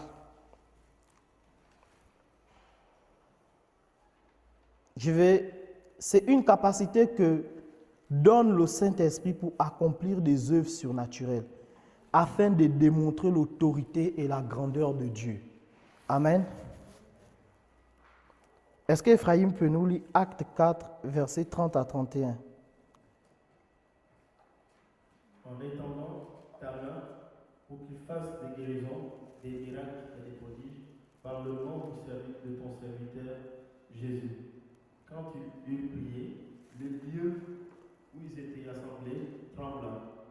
Ils furent tous remplis du Saint-Esprit et ils annonçaient la parole de Dieu avec assurance. Amen. Je vais d'abord nous dire que l'un des premiers miracles dont on doit parler, c'est d'abord d'avoir la présence de Dieu en chacun d'entre nous. Ça déjà, c'est le premier miracle. Mais parmi les miracles, il y a le fait qu'un jour Jésus parle, il prêche, et les disciples veulent renvoyer les gens chez eux. Et là, Jésus va dire non. Et ils vont emporter un pain, 2 poissons qu'ils vont trouver. Et il va lever les mains au ciel. Il va rendre grâce à Dieu. Et la multiplication va s'opérer. À ce moment, ce n'est pas une guérison. Ça, c'est un miracle. Ça veut dire que le miracle répond aux besoins. Jésus ici, il témoigne que le miracle répond aussi à des besoins. Là, les gens avaient faim, Dieu a opéré un miracle. Ça veut dire que le miracle, c'est parfois tu cherches quelque chose dans la vie. Ce n'est pas un homme qui peut te donner ça. Ce n'est pas un être humain. Et Dieu va faire quelque chose pour éblouir tous ceux qui seront autour de toi. Pour que chaque personne témoigne que ce qui vient d'arriver là, c'est un miracle qui vient de Dieu. Et Dieu, il a fait. Il a multiplié les pains. Et on a vu cette multiplication. Écoutez, il y a un homme appelé Moïse. Alors qu'il sort le peuple d'Israël d'Égypte, il fait face à l'armée égyptienne qui arrive derrière, mais de l'autre côté, il fait face à la mer Rouge. Et face à la mer Rouge, je vais vous dire, Moïse a pris le bâton que Dieu lui a dit de balancer devant Pharaon. Quand il a jeté, les magiciens de Pharaon ont fait la même chose. Il y a eu le serpent. Les deux, serpent. Mais lorsqu'on arrive devant la mer Rouge, j'ai dit ici qu'il y a l'onction au-dedans de nous, donc l'esprit en nous et l'esprit sur nous. À ce moment, la Bible dit dans Genèse que l'esprit de Dieu s'est mouvé au-dessus des eaux. Lorsque Moïse arrive devant la mer Rouge, Moïse va lever le bâton et frapper. Écoutez, je ne pense pas que c'est un bâton qui faisait 6 mètres. Je ne pense pas. À quel moment est-il capable, avec un bâton peut-être de 2 mètres, de fendre la mer Rouge en deux? Comment est-ce possible que cela peut se réaliser, se manifester devant tout un peuple? Seul le miracle. Et alors la mer reconnaît que sur Moïse, il y a l'Esprit de Dieu. Donc il y a son Créateur. Il y a celui qui se mouvait au-dessus des eaux. Celui-là même qui a créé toutes choses est face à elle. Donc quand Moïse, il lève le bâton et il frappe la mer, ce n'est pas seulement le bâton, mais c'est l'Esprit de Dieu qui dit à la mer de s'ouvrir. À ce moment-là, le peuple doit passer. Donc la mer s'incline devant son Créateur et dit: Sa Majesté, je te laisse passer. C'est ce qu'on appelle des prodiges. je parle à l'église, il arrivera un temps dans nos vies où les gens ne pouvaient même pas t'accepter, où tu ne pensais pas entrer, où tu ne pensais même pas réaliser des choses. Mais le miracle, le don de miracle dans ta vie va faire en sorte que le boulevard va s'ouvrir parce que l'Esprit de Dieu sur toi va permettre à ce que tes adversaires se soumettent et s'écartent, te laissent l'entrée. Et c'est ce qui s'est passé avec la mer où lorsque Moïse était là, face à cette mer. Jésus l'a démontré, il est allé à la croix, mais il avait annoncé que 3 jours, il devait rebâtir le temple. Il est allé dans le tombeau et le 3e jour, il est ressuscité. C'est ça le miracle. Le miracle, ce n'est pas quelque chose que les hommes ont fabriqué, non. C'est quelque chose qui vient pour éblouir. Il faut que dans ta vie, il y ait de l'éclat. Amen. Et tu as déjà le Saint-Esprit. Et je vais finir par le dernier don. Le dernier. Le don de foi.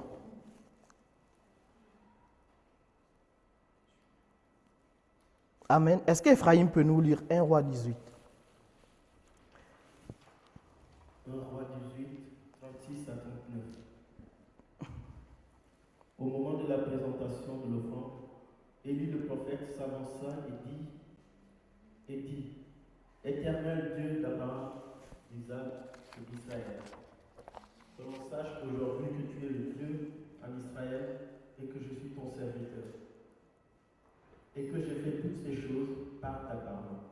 Réponds-moi, Éternel, réponds-moi, afin que le peuple connaisse que c'est toi, l'Éternel, qui es Dieu, et que c'est toi qui ramènes leur cœur. Et le feu de l'Éternel tomba.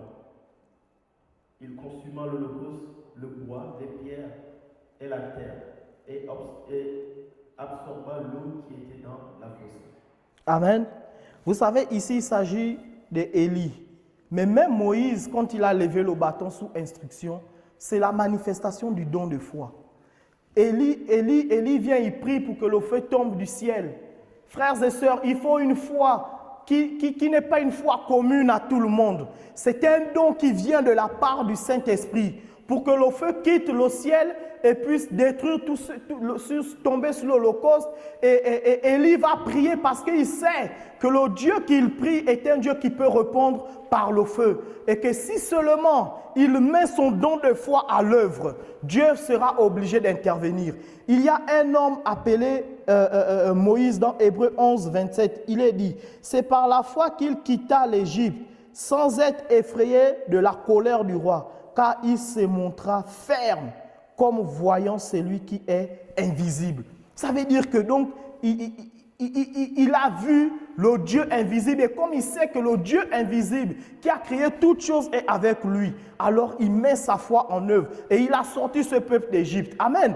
Lorsqu'on va dans le livre de Genèse, il y a un homme à qui Dieu dit, quitte la maison de ton père et ta mère, va vers un pays que je te montrerai. Il a juste pris ces choses, j'imagine qu'il est juste sorti, je ne sais pas à quel âge, mais il est sorti et lorsqu'il est sorti, il a juste suivi Dieu. Parfois, il arrive des moments dans la vie, par la foi, Dieu te dit juste de faire. Parfois, tu ne sais pas pourquoi, mais par la foi, tu fais seulement. Parce que tu sais que lorsque tu manifestes ce don de foi envers Dieu, tu auras des résultats excellents. Et la Bible dit dans le livre de Romains, chapitre 4, à partir du verset 17, « Espérance contre toute espérance, Abraham crut. Il ne considéra point que son corps était déjà usé, que sa femme Sarah n'était plus en état d'enfanter. Mais il a cru en la promesse de l'Éternel. Et ce don de foi lui a donné une postérité. Et la Bible dit qu'une postérité prolongera ses jours. Et toutes les familles de la terre seront bénies en Abraham le béni. Tel que nous sommes là, nous avons sur nous la bénédiction d'Abraham. Voici ce que le don de foi peut faire. Ta foi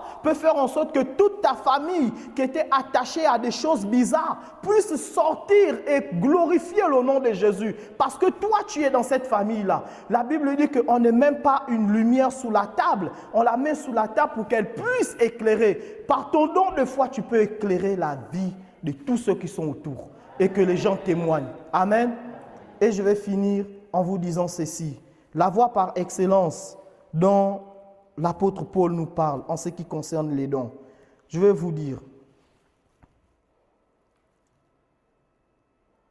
Cette voie par excellence, c'est C'est l'amour. C'est l'amour.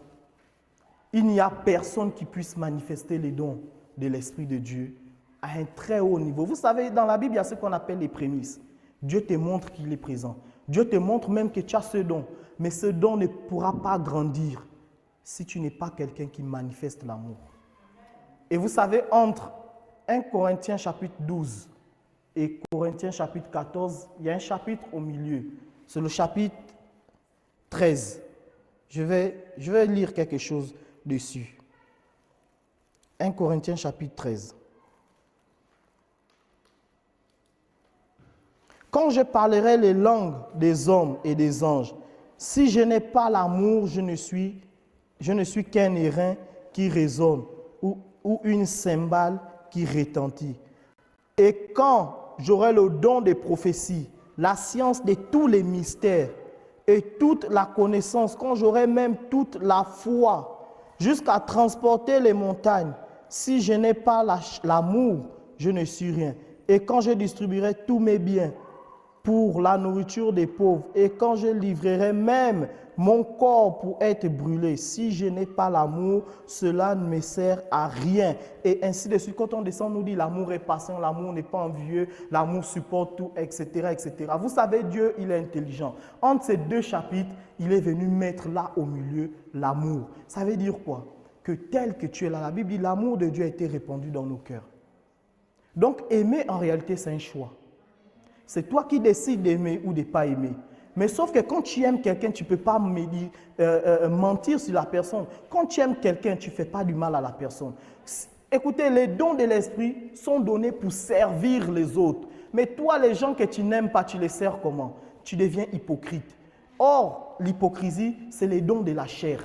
Or, toi, tu es né de Dieu. Il faut que tu manifestes donc ta nature. Cette nature divine-là doit être capable de retentir afin que l'on puisse voir réellement Dieu dans ta vie. C'est par l'amour que cela est possible. Tout ce que j'ai prêché là, si tu n'as pas l'amour, ça ne laisse, ce n'est pas pour toi.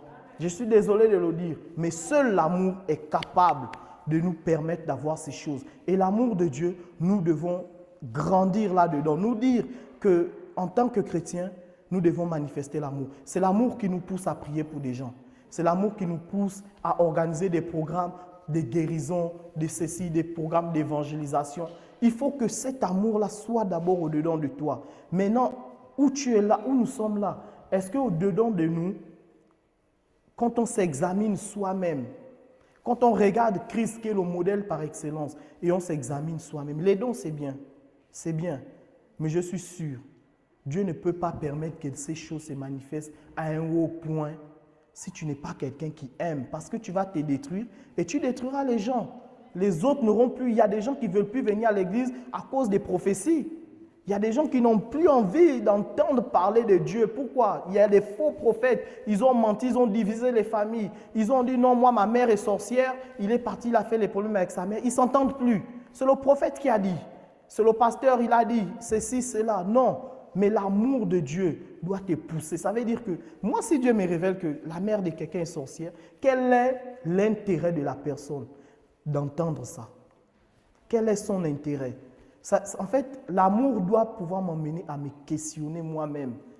C'est pourquoi la ruse, la tromperie, ça ne doit pas faire partie des enfants de Dieu. Parce que ça freine l'action de l'esprit. Ça freine la perfection. Parce que dans cette perfection-là, ce n'est pas une perfection qui est définie comme le dictionnaire, non. C'est chaque jour on devient meilleur.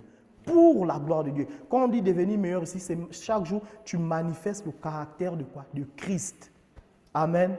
Et on entretient les dons par la prière. On entretient les dons par l'adoration, par l'intimité avec Dieu, par le fait d'être dans sa présence, de prier, de chercher Dieu. C'est ainsi que les dons de l'Esprit se manifestent. Il faut désirer ces dons, dire Seigneur, moi je veux tel don, je veux manifester tel don. Et le Seigneur répondra. Aujourd'hui, ça peut ne pas marcher. Demain, ça peut ne pas marcher. Mais un jour, ça marchera. Les disciples ont essayé une fois, ça n'a pas marché. Puis après, ils ont essayé, ça a marché. Si toi, aujourd'hui, ça n'a pas marché, c'est parce que tu n'es pas encore arrivé à une certaine maturité. Mais arrive à cette maturité et tu vas découvrir la bonté de l'Éternel dans la vie d'un croyant, d'un chrétien. Amen. Que Dieu nous bénisse.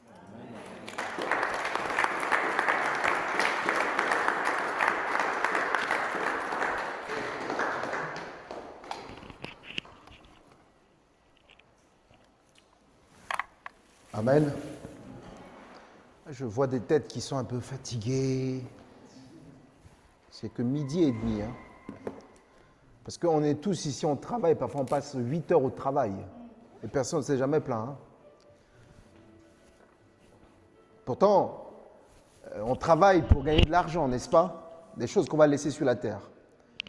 Mais les 2 heures de temps, 2h30 qu'on a appris ce matin, c'est des choses qui vont nous amener plus loin, jusqu'à dans l'éternité.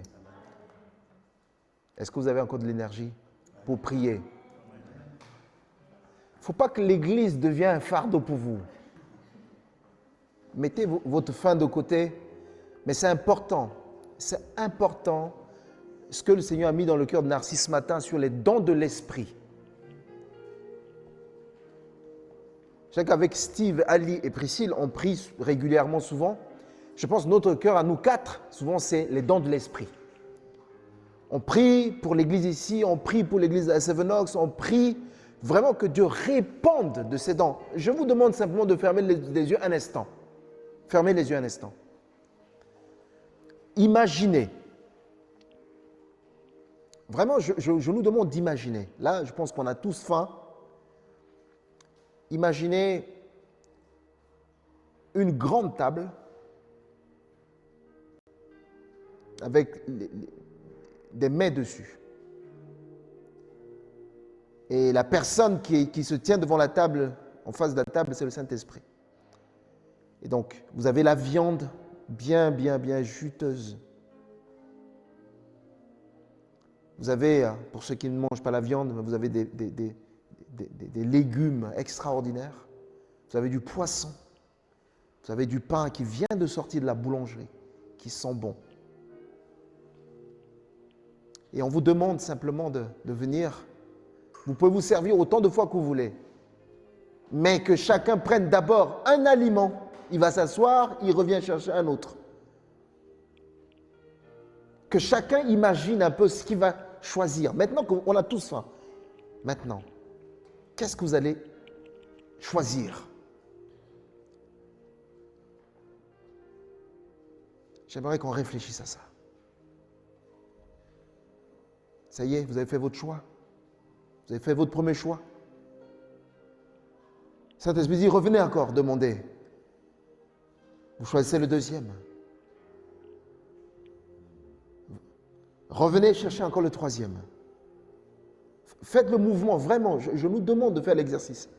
Revenez chercher. Il y a des choses à boire aussi. C'est bon? C'est bon?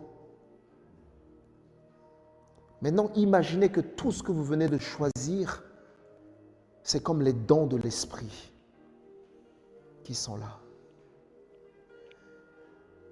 Seules les personnes qui ont réellement faim et soif se lèveront pour aller spirituellement choisir, prendre ce que le Saint-Esprit veut déjà distribuer. La question, c'est qu'est-ce que vous avez faim ce matin? Des dons de l'esprit. C'est ça la question. Eh bien, si la réponse est oui, sincèrement, eh bien, tout ce que Narcy vient de dire sur les dons de révélation, sur les dons de puissance, sur les dons de parole, eh bien, vous pouvez faire des allers-retours. Parce que la Bible dit, demandez et vous sera accordé. Or, on passe souvent beaucoup de notre temps à demander de l'argent. On passe beaucoup de temps à demander peut-être la santé. C'est important tout ça. Mais rares sont les enfants de Dieu qui prennent du temps pour demander les dons de l'esprit. Est-ce qu'on peut demander ce matin pour que cette église soit une église équipée? Le Saint-Esprit, c'est le distributeur. Je n'ai jamais vu un guichet automatique où vous venez sans carte bleue. Ce seul guichet, c'est le guichet où le Saint-Esprit est le patron. Vous venez sans carte bleue, vous partez avec des sommes. Est-ce que nous voulons l'expérimenter ce matin?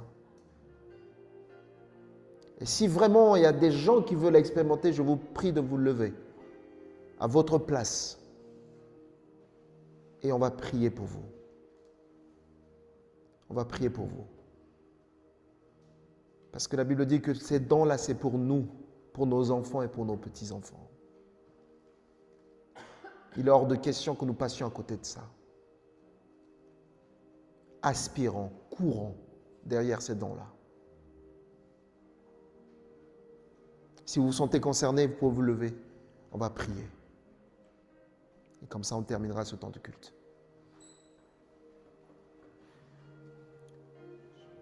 Et c'est une démarche sincère devant Dieu. C'est une soif sincère devant Dieu. Et quand Dieu te donne ce don ce matin, frères et sœurs, ce n'est pas pour toi. Ce n'est pas ton don à toi que tu vas le prendre pour pouvoir faire tes choses avec. Non, c'est pour et avant tout l'Église de Dieu, avec grand E. Parce que le Saint-Esprit va donner. Et il va te donner. On va prier. On va prier. On va prier. Pendant que j'étais en train de prêcher, le Seigneur m'a montré pas une image, mais une fille, une femme ou une jeune fille qui était assise et il y avait une étendue de terre, comme un désert. Et l'Esprit de Dieu me faisait comprendre que ce désert, c'est l'eau vide qui se trouve à l'intérieur de cette personne. Et que cette personne-là, pendant qu'elle était assise avec un sac, cette personne disait, est-ce que je vais à droite, je vais à gauche, je vais par où? Et l'Esprit de Dieu, pendant que je prêchais, me disait aussi que cette personne hésite toujours, fait souvent un pas, recule, fait un autre pas. C'est quelqu'un qui est beaucoup indécis. Et si cette personne est là, je dis bien c'est une fille, et si cette personne est là, cette personne, si elle ne veut pas venir devant, cette personne peut venir nous voir à la fin. Et nous allons prier pour parler avec cette personne et prier pour cette personne. Je dis bien c'est une fille. Amen. Élevons la main, ceux qui sont debout.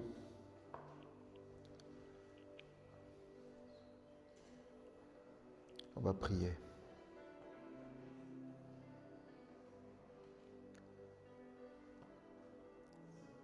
Père Céleste, nous prions ce matin parce que nous savons que tu es la source de tous les dons. Tu es la source de toutes les grâces.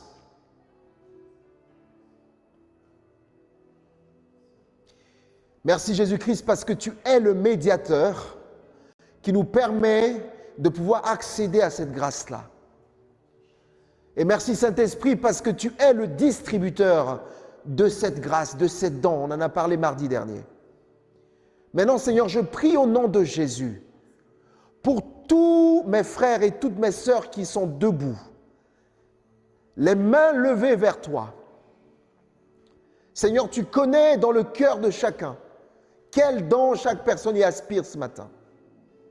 Je prie maintenant au nom de Jésus de répandre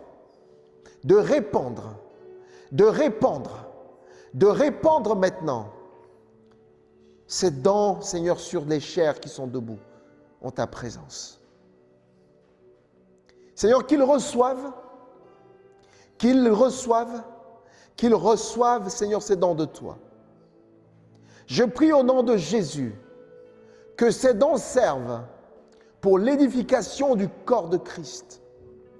Je prie, Seigneur, que ces dons soient, Seigneur, des outils entre tes mains, que, Seigneur, ces personnes debout, qui aspirent à ces dons, Seigneur, et qui puissent devenir des outils puissants entre tes mains.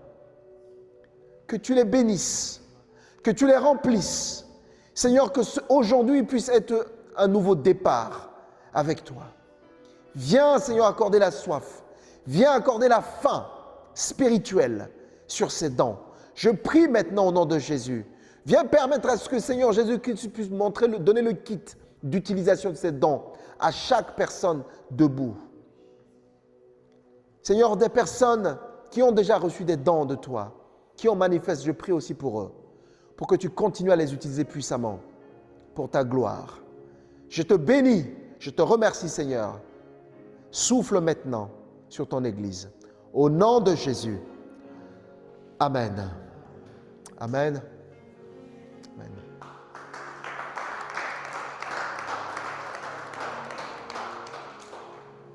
Notre culte ce matin est fini. Mais ceux qui ont un cœur de rester prier, on ne vous met pas dehors.